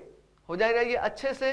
चलो बना लो जल्दी से। बहुत अच्छा क्वेश्चन था ये, मैं इसे शॉर्ट में कर देता हूं, लिख लेना। सारे स्ट्रक्चर आपको याद होने चाहिए, किसके साथ रिएक्शन देगा वो भी आपको समझ में आना चाहिए। हो जाएगा, आगे बढ़ते हैं। Question number 29। अच्छा अभी ध्यान दो, इससे पहले जो क्वेश्चन नंबर 20 ये 37 आया था, फिर उसके पहले 28 आया था। मैंने 37 साथ में इसलिए ले लिया ताकि आपको चीजें मैं कोरिलेट करके समझा सकूं। अब आप वापस आगे आ जाते हैं हम 29 वाले क्वेश्चन के ऊपर। समझ में आ रही बात? तो write the order of Ka1 value of the following acid. इन सभी के लिए हमें Ka1 का ऑर्डर बताना है, इंक्रीजिंग और डिक्रीजिंग। वो नहीं बोला है तो अपन देख लेंगे। चलो ध्यान देना, इस एसिड के लिए हम बात कर रहे हैं H+ हटाए, नेगेटिव बना। ये जो CH3 क्या करेगा सर? ये प्लस आई देगा, ये तो प्लस आई देगा। हरी बात समझ में? प्लस आई देगा। यहां पर हम बात करेंगे सर अगर इसका H+ हटा, नेगेटिव बना तो ये जो है ना, ये उसके साथ में हाइड्रोजन बॉन्डिंग कर लेगा, है ना। क्या बोलते हैं इसे बोला जाता है मैलेइक एसिड और इसे बोला जाता है फ्यूमेरिक एसिड। जानते हो नाम? मैलेइक एसिड सिस फॉर्म होता है, फ्यूमेरिक एसिड होता है ट्रांसफॉर्म। तो मैलेइक एसिड में H+ रिलीज होने के बाद में हाइड्रोजन बॉन्ड बन जाता है। क्या बन जाता है? हाइड्रोजन बॉन्ड बन जाता है। फ्यूमेरिक एसिड में हाइड्रोजन बॉन्ड नहीं बन पाता, H+ रिलीज होने के बाद नेगेटिव, और ये जो नेगेटिव ये माइनस आई दे रहा है, एक तरीके से इलेक्ट्रॉन खींच रहा है उसके साथ। इलेक्ट्रॉन विड्रॉइंग ग्रुप है ये, बात समझ में आ रही है? इलेक्ट्रॉन विड्रॉइंग ग्रुप यहां पर है तो हम बोलेंगे उसकी स्टेबिलिटी को बढ़ा देगा। इलेक्ट्रॉन डोनेटिंग ग्रुप है तो स्टेबिलिटी डिक्रीज कर देगा। हम बोलेंगे सर अगर बात की जाए इन तीनों में ये तो सबसे वीकर एसिड है, मतलब फर्स्ट की एसिडिक स्ट्रेंथ सबसे कम है। Ka का जो ऑर्डर अगर मैं बात करता हूं Ka या एसिडिक स्ट्रेंथ का ऑर्डर, तो फर्स्ट वाले की एसिडिक स्ट्रेंथ सबसे कम। इन दोनों में कैसे देखेंगे सर? इन दोनों में देखेंगे H+ रिलीज होने के बाद बनने वाला नेगेटिव रेजोनेंस से स्टेबलाइज तो है लेकिन हाइड्रोजन बॉन्डिंग नहीं हो रही है। लेकिन यहां पर क्या होता है सर? H+ हटने के बाद बनने वाला जो नेगेटिव है ना, वो हाइड्रोजन बॉन्डिंग करता है। हाइड्रोजन बॉन्डिंग करने की वजह से स्टेबलाइज हो जाता है। उसकी एसिडिक स्ट्रेंथ इस जो फ्यूमेरिक एसिड होती है उससे ज्यादा हो जाती है, तो हम बोलेंगे थर्ड। देन हमारे पास आ जाएगा सेकेंड। लिख दो जल्दी से, दोबारा समझ लेना क्या बोल रहे हैं। H+ हटने के बाद में यहां पर इंट्रामोलिकुलर हाइड्रोजन बॉन्ड हो जाता है, मॉलिक्यूल की स्टेबिलिटी बढ़ जाती है, H+ इजीली डोनेट कर देगा, तो सेकेंड की एसिडिक स्ट्रेंथ जो है ज्यादा रहती है। इसकी बात करेंगे फ्यूमेरिक एसिड में H+ रिलीज होने के बाद बनने वाला नेगेटिव कम स्टेबल होता है, उसकी स्टेबिलिटी कम रहेगी, उसकी एसिडिक स्ट्रेंथ भी कम रहेगी। यहां तो डोनेटिंग ग्रुप है और नेगेटिव की स्टेबिलिटी वो डिक्रीज कर दे रहा है। हो जाएगा ये। चलो आगे बढ़ते हैं, ये हो गया 29 क्वेश्चन। अब देखेंगे क्वेश्चन नंबर 30। ये क्वेश्चन बहुत ही ज्यादा इंपॉर्टेंट है, ये क्वेश्चन बहुत ज्यादा स्पेशल भी है। क्या स्पेशल है इसमें? देखो, find correct order of Ka। Acidic strength का करेक्ट ऑर्डर ऑफ हमें बताना है, लेकिन रिएक्शन देख के बताना है। रिएक्शन देख के क्वेश्चन जो है, find correct order of K by following reaction. इस रिएक्शन का यूज करके हमें बताना है चारों में से कौन सा ऑप्शन जो है वो करेक्ट है Ka का ऑर्डर का। चलो समझते हैं। हमने क्या बात की है? एसिड बेस रिएक्शन उसी डायरेक्शन में जाएगी जहां पर वीक बन रहा है। अरे बात समझ में? अगर ध्यान दो, ये मैंने बोला NaNH2 बेस है तो ये एसिड होगा, ये एसिड बेस रिएक्शन होगी, तो इसने H+ रिलीज किया, क्या बनाया? नेगेटिव बनाया। अरे बात समझ में? और NH2 ने H+ एक्सेप्ट करके क्या बना दिया? अमोनिया बना दिया। अगर ये रिएक्शन फॉरवर्ड डायरेक्शन में जा रही है, मतलब क्या बोलेंगे कि सर बनने वाली जो अमोनिया है ना, उसकी एसिडिक स्ट्रेंथ ट्राइफिनाइल मीथेन से कम होगी। बात समझ में आ रही? क्या बोल रहे हैं सर? ये जो ट्राइफिनाइल मीथेन में H+ रिलीज हुआ, H+ NH2 नेगेटिव लेके भागा, क्या बना दिया? अमोनिया बनाया। तो अमोनिया की जो एसिडिक स्ट्रेंथ है, ये अमोनिया वीक एसिड होगा, भाई राइट साइड में जो बनने वाला प्रोडक्ट है ना वो वीक एसिड होगा तो ही रिएक्शन फॉरवर्ड डायरेक्शन में जाएगी। हम बोल देंगे अमोनिया की एसिडिक स्ट्रेंथ ट्राइफिनाइल मीथेन से कम होगी। क्लियर चीज? चलो ये तो हो गया।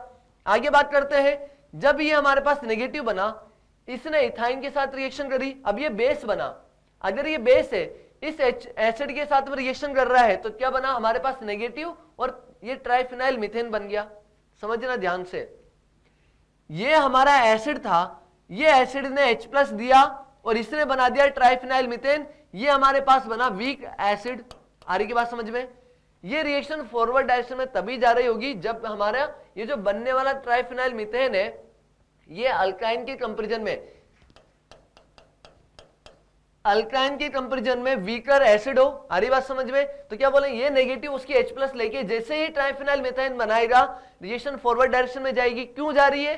क्योंकि इसकी एसिडिक स्ट्रेंथ इस एल्काइन से, इस इथाइन से कम है। बात समझ में आती है? यह रिएक्शन अगर फॉरवर्ड डायरेक्शन में जा रही है तो हम बोलेंगे ammonia weaker then triphenyl methane. आगे बात करेंगे, अगर ये फॉर्मेशन हो रहा है तो हम बोलेंगे triphenylmethane is weaker acid than ethyne. समझ में आता है? आगे बात करते हैं, वाटर जो है, वाटर H+ दे रहा है, वाटर H+ दे रहा है किसको? इस इथाइन को, और बना रहा है हमारे पास यहां पर इथाइन। तो ये हमें समझ में आ जाएगा ये वीकर एसिड है, वीकर एसिड है। रिएक्शन उसी डायरेक्शन में जाएगी जहां पर वीक फॉर्मेशन हो रहा है एज कंपेयर टू वाटर, तभी जाके रिएक्शन फॉरवर्ड डायरेक्शन में जा रही है। बात समझ में आ रही है? आपको दोनों एसिड्स को कंपेयर करना है, रिएक्टेंट वाला एसिड और प्रोडक्ट वाला एसिड। रिएक्टेंट वाला एसिड जो है वो स्ट्रॉन्गर होना चाहिए और बनने वाला जो एसिड है वो वीकर होना चाहिए, तभी रिएक्शन फॉरवर्ड जाएगी। तो यहां से मैं समझ में आ गया अमोनिया की एसिडिक स्ट्रेंथ ट्राइफिनाइल मीथेन से कम होती है। दूसरी बात, ट्राइफिनाइल मीथेन की एसिडिक स्ट्रेंथ इथाइन से कम होती है और जो बनने वाला इथाइन है उसकी एसिडिक स्ट्रेंथ वाटर से कम होती है। मतलब इन सब में वाटर इज मोर एसिडिक। बता दो जल्दी से, तो क्या हो जाएगा सर? वाटर जो है कहां पर है?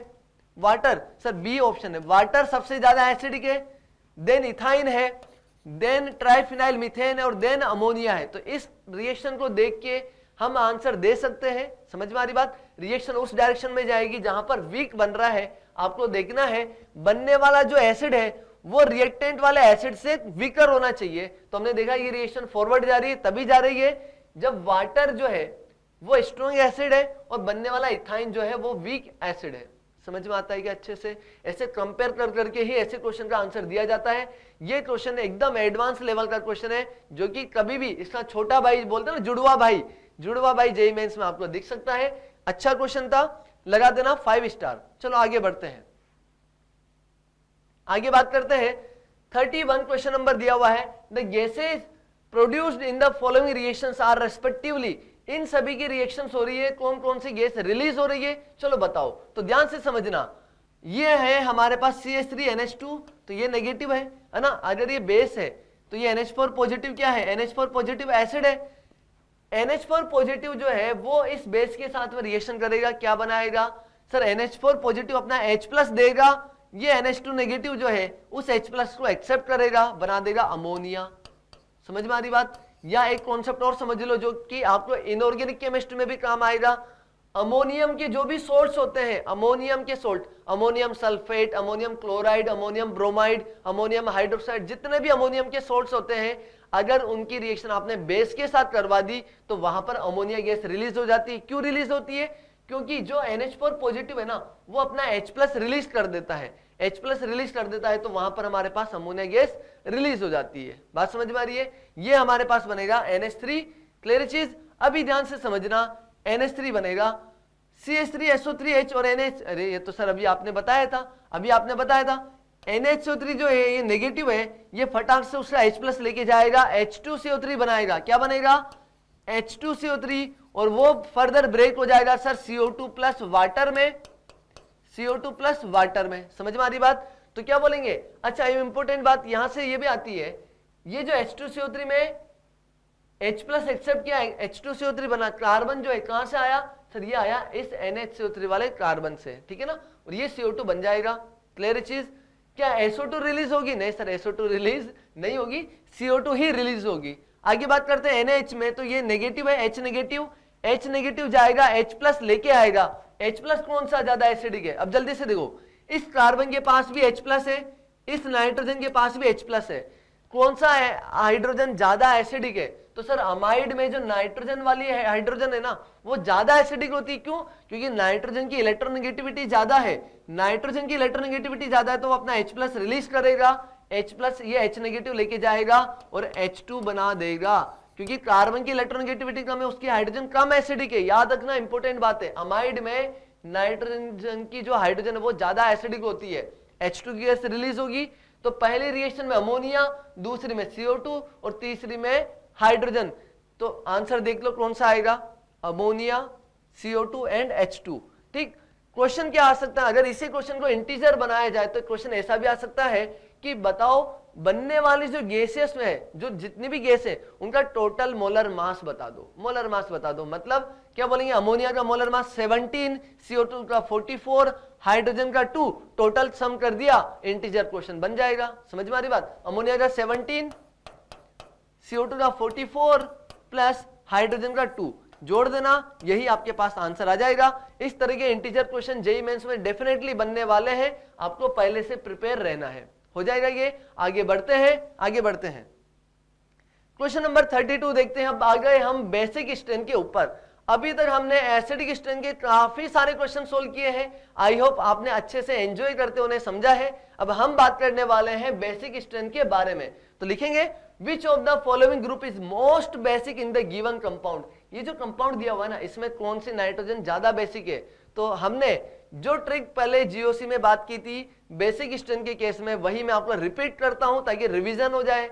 हमने देखा था कि अगर नाइट्रोजन के पास लोन पेयर है, अगर नाइट्रोजन के पास लोन पेयर है उसकी जेब में, तो वो इजीली अपना लोन पेयर जाके H प्लस को दे सकता है। अरे बात समझ में? अगर नाइट्रोजन अपना lone pair easily H plus को दे पा रहा है, उसकी बेसिक स्ट्रेंथ ज्यादा हो जाएगी। ठीक है। दूसरी बात हमने ये भी की थी, अगर नाइट्रोजन का लोन पेयर कहीं रेजोनेंस में उलझा हुआ है, अगर नाइट्रोजन का लोन पेयर रेजोनेंस में उलझा हुआ है तो वो अपना lone pair easily H plus को नहीं दे पाएगा, हम बोलेंगे उसकी बेसिक स्ट्रेंथ क्या है? कम है। आ रही बात समझ में? अच्छे से ये समझ में आना चाहिए। तो हमें देखना है कौन से नाइट्रोजन का लोन पेयर उसकी जेब में रखा हुआ है। जिस नाइट्रोजन का लोन पेयर उसकी जेब में रखा हुआ है वो ज्यादा बेसिक होगा, और जिसका रेजोनेंस में उलझा हुआ है या जिसका एरोमेटिसिटी में उलझा हुआ है, भैया एरोमेटिसिटी वाला नाइट्रोजन जो होता है ना वो एकदम लिस्ट बेसिक होता है, एकदम लिस्ट, उसको तो छोड़ ही देना। चलो बात करते हैं, which of the following group is most basic. तो ध्यान दो, इस नाइट्रोजन का लोन पेयर, इस नाइट्रोजन का लोन पेयर, इस नाइट्रोजन का लोन पेयर, बताओ जल्दी से। तो सर यहां पर जो नाइट्रोजन है ना, इसका लोन पेयर तो रेजोनेंस में जा रहा है, कम बेसिक हो जाएगा।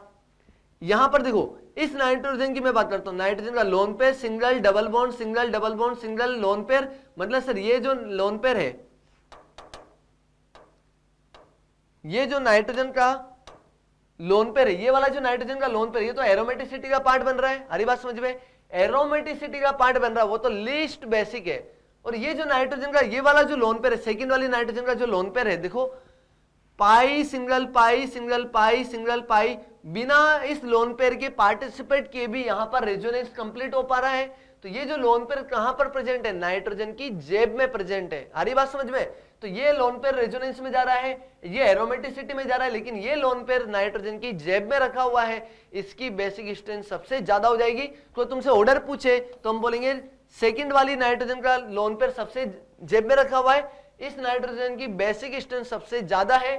ये जो है रेजोनेंस में जा रहा है, ये रेजोनेंस में जा रहा है, लेकिन ये तो एरोमेटिसिटी का पार्ट बन रहा है ना, ये एरोमेटिसिटी का पार्ट बन रहा है, तो ये तो अपना लोन पेयर इजीली देना ही नहीं चाहेगा। तो हम बोलेंगे 2 के बाद 1 देन 3।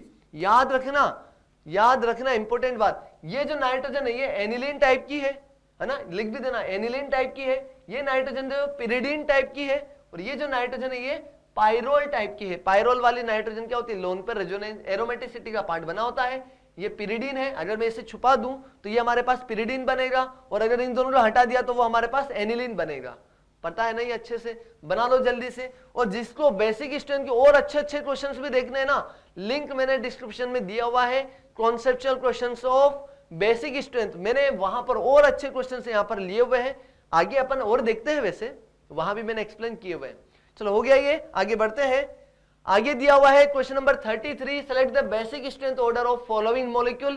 ये मॉलिक्यूल दिया हुआ है नाम के साथ, पिपेरिडीन, पाइरिडीन, मॉर्फोलिन, पाइरोल। मॉर्फोलिन ज्यादा नाम इंपॉर्टेंट नहीं है, लेकिन ये दोनों नाम बहुत इंपॉर्टेंट है, पायरिडिन, पिरिडिन और पाइरोल। ठीक है, अब बात करना है बेसिक स्ट्रेंथ। सबसे पहले क्या देखेंगे सर, लोन पेयर जेब में रखा हुआ है या फिर रेजोनेंस में उलझा हुआ है। तो ध्यान दो सर, नाइट्रोजन का लोन पेयर जेब में रखा हुआ है, नाइट्रोजन का लोन पेयर जेब में रखा हुआ है, नाइट्रोजन का लोन पेयर जेब में रखा हुआ है, और नाइट्रोजन का लोन पेयर एरोमेटिसिटी में, ये तो लीस्ट है, क्या बोलेंगे, ये तो लीस्ट बेसिक हो जाएगा। Select the basic strength of the following.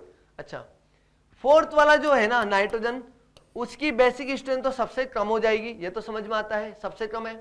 आगे बात करते हैं इन तीनों में, तो इन तीनों में देखेंगे सर, इस नाइट्रोजन के पास, इस नाइट्रोजन की जो हाइब्रिडाइजेशन है भाई, जब कभी भी अगर मान लो समझो, अगर एक से ज्यादा नाइट्रोजन जिनकी जेब में लोन पे रखा हुआ है ना, तो आपको क्या देखना है कि कौन नाइट्रोजन ज्यादा लालची है। भाई पैसा तो सबके पास रखा हुआ है, H+ आ भी रहा है, लेकिन अगर मैं ज्यादा लालची हूं तो मैं अपना लोन पे इजीली उसे नहीं देना चाहूंगा, अपना पैसा इजीली H+ को नहीं देना चाहूंगा। बात समझ में आती है? तो आपको क्या देखना है, पहले सबसे पहले देख लेना कि किसका लोन पेयर जेब में रखा हुआ है। अगर लोन पेयर जेब में रखा हुआ 3 कंपाउंड्स में, तो फिर आप ये देखना कौन नाइट्रोजन जो है ज्यादा लालची है। ठीक है, तो यहां पर हमें समझ में आ रहा है सर, इसकी हाइब्रिडेशन sp3 है, इसकी sp2 है और इसकी भी sp3 है, तो हमें समझ में आ गया सर ये लालची है। इसकी हाइब्रिडाइजेशन sp2 है, परसेंटेज एस कैरेक्टर ज्यादा है, इलेक्ट्रोनेगेटिविटी ज्यादा है, ये ज्यादा लालची है, तो इसकी बेसिक स्ट्रेंथ थोड़ी सी ज्यादा होगी, लेकिन इन दोनों से तो कम होगी। आ रही बात समझ में? अब इन दोनों में कैसे कंपेयर करोगे, तो इन दोनों में कंपेयर करोगे कि सर यहां पर जितने भी कार्बन है ना, ये सब प्लस आई दे रहे हैं, लेकिन ये ऑक्सीजन तो इलेक्ट्रॉन खींच रहा है, ये तो माइनस आई देने वाला ग्रुप है। ऑक्सीजन क्या कर रहा है, माइनस आई दे रहा है, और यहां पर ये सारे ग्रुप क्या कर रहे हैं, प्लस आई दे रहे हैं।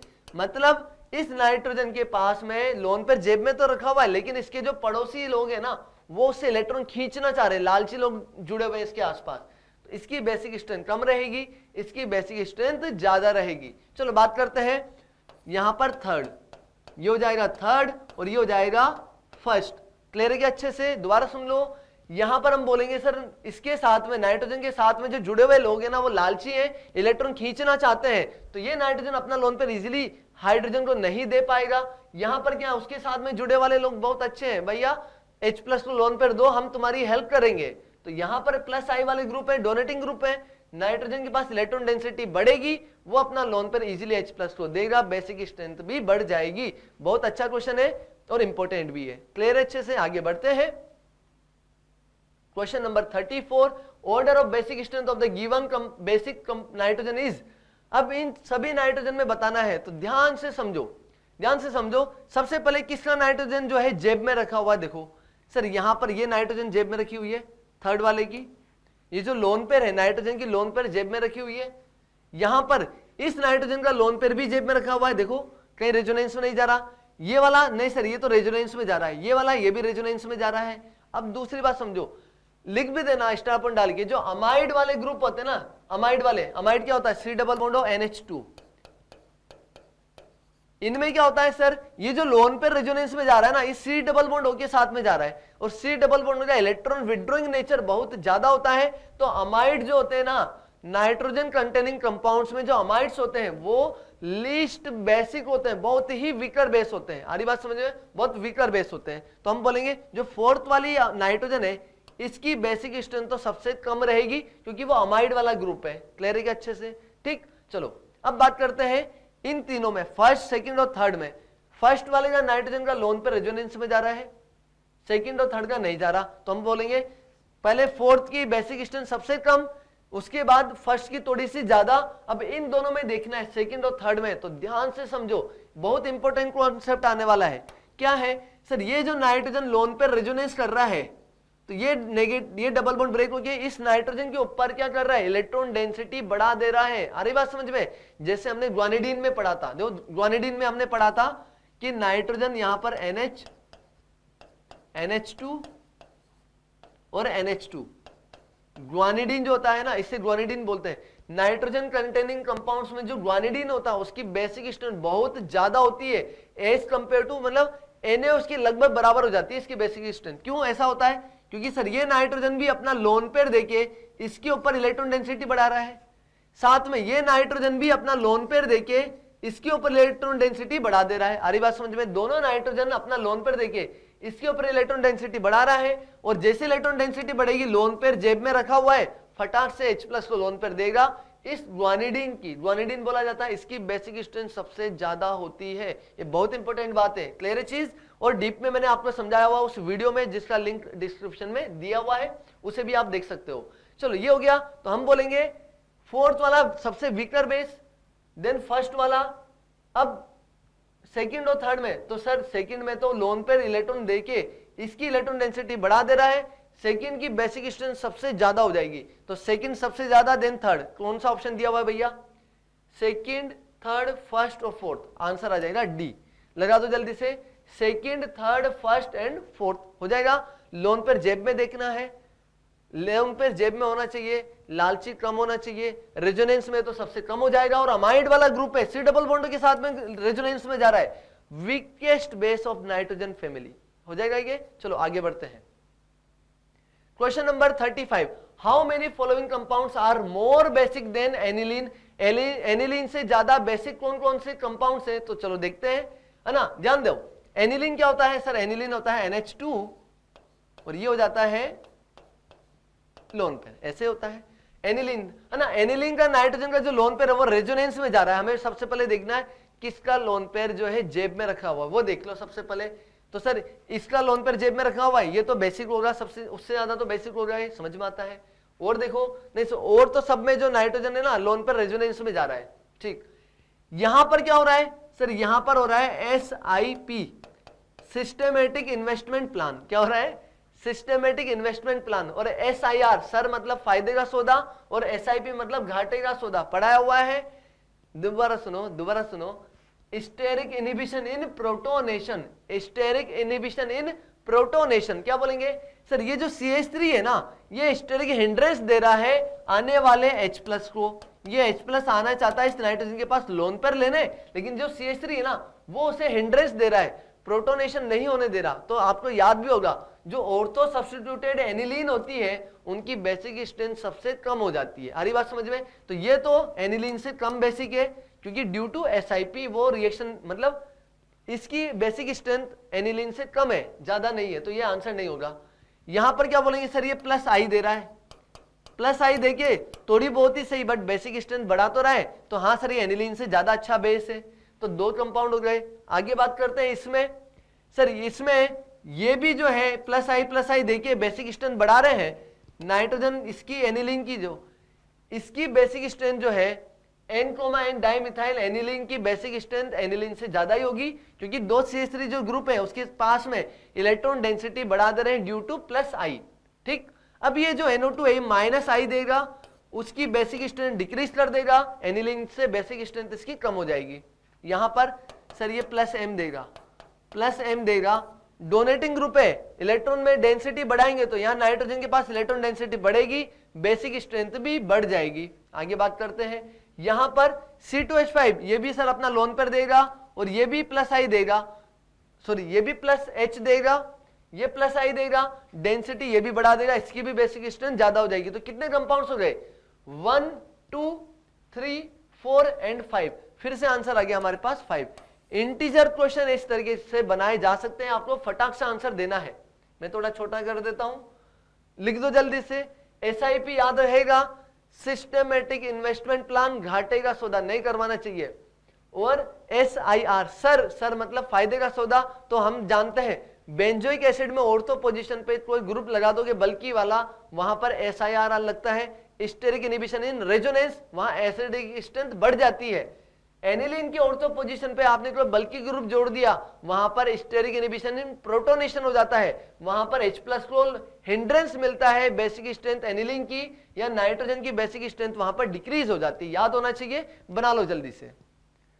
आगे क्वेश्चन देखते हैं। The group which undergoes deprotonation and protonation respectively are X एंड Y, then find out X+Y की वैल्यू बताओ जल्दी से कितनी होगी। तो ध्यान दो, बहुत इजी क्वेश्चन है, ज्यादा हार्ड नहीं है। सबसे पहले देखो, डीप्रोटोनेशन एंड प्रोटोनेशन का मतलब क्या होता है? डीप्रोटोनेशन का मतलब होता है H+ को भगा देना, मतलब हमें देखना कौन एसिड है। तो इन सब में एसिड कौन है भैया? एक ही है, COOH, आ रही बात समझ में? तो x की वैल्यू कितनी हो गई 5, समझ में आती बात? x की वैल्यू कितनी हो गई 5, 5 वाले कार्बन के पास H प्लस गया, x की वैल्यू हो गई 5। y की वैल्यू बताओ जल्दी से। तो y की वैल्यू में हम देखेंगे कौन अच्छा बेस है जिसके ऊपर प्रोटोनेशन होगा, मतलब जिसके ऊपर जाके H प्लस चिपक जाएगा, तो बेस देखना पड़ेगा। बेस कौन है सर? इसका नाइट्रोजन का लोन पेयर जेब में रखा हुआ है, इसका रेजोनेंस में जा रहा है, इसका रेजोनेंस में जा रहा है और इसका जेब में रखा हुआ है, लेकिन हमें पता है सर ये ग्वानिडीन टाइप का कंपाउंड है। ये दोनों नाइट्रोजन रेजोनेंस करके इसके ऊपर बेसिक स्ट्रेंथ बढ़ा दे रहे हैं, ये नाइट्रोजन भी रेजोनेंस करके इसके ऊपर बेसिक स्ट्रेंथ बढ़ा दे रहे हैं। ये नाइट्रोजन इज द मतलब बोलते ना बहुत ही ज्यादा अच्छा बेस होगा, इसका प्रोटोनेशन सबसे इजीली होगा, तो मतलब बोले y की वैल्यू हो जाएगी 2, तो यहां पर सॉरी y की वैल्यू हो जाएगी 2, तो x प्लस y की वैल्यू कितनी हो गई 7। क्या हो जाएगा? x प्लस y हो जाएगा हमारे पास 7।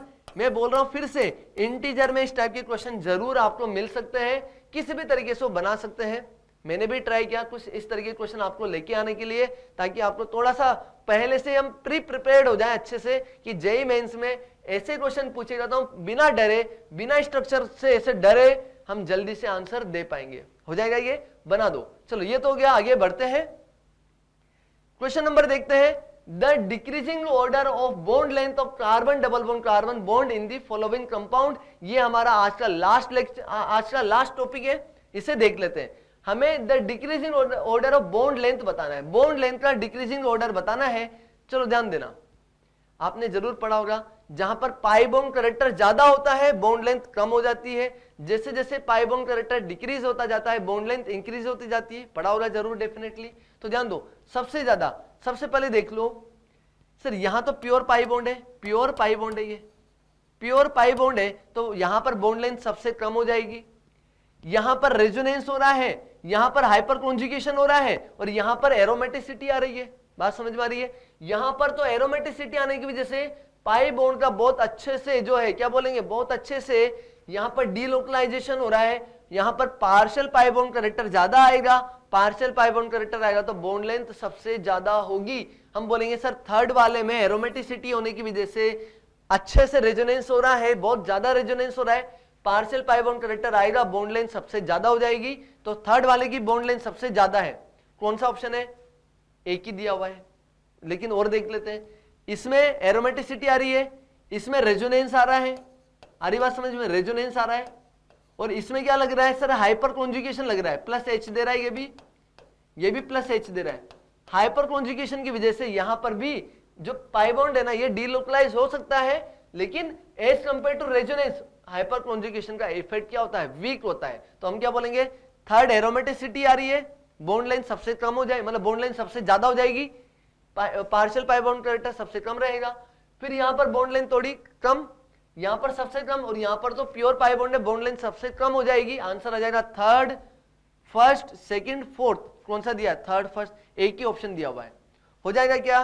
तो ये जो आज हमने क्वेश्चन किए है ना, ये बॉन्ड लेंथ बॉन्ड ऑर्डर के एक दो क्वेश्चन और मैं नेक्स्ट लेक्चर में लूंगा। वैसे तो आज हमने जो मेनली फोकस किया है एसिडिक स्ट्रेंथ, बेसिक स्ट्रेंथ और उनके बीच में होने वाली रिएक्शंस के बारे में। आई होप आपने लेक्चर को एंजॉय किया होगा।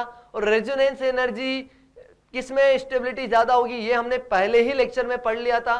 नेक्स्ट लेक्चर में हम बात करेंगे कुछ अच्छे क्वेश्चंस के बारे में, जहां पर बॉन्ड लेंथ बॉन्ड ऑर्डर के भी कुछ अच्छे मैं क्वेश्चंस लूंगा, और हम शुरू करेंगे हम आइसोमेरिज्म।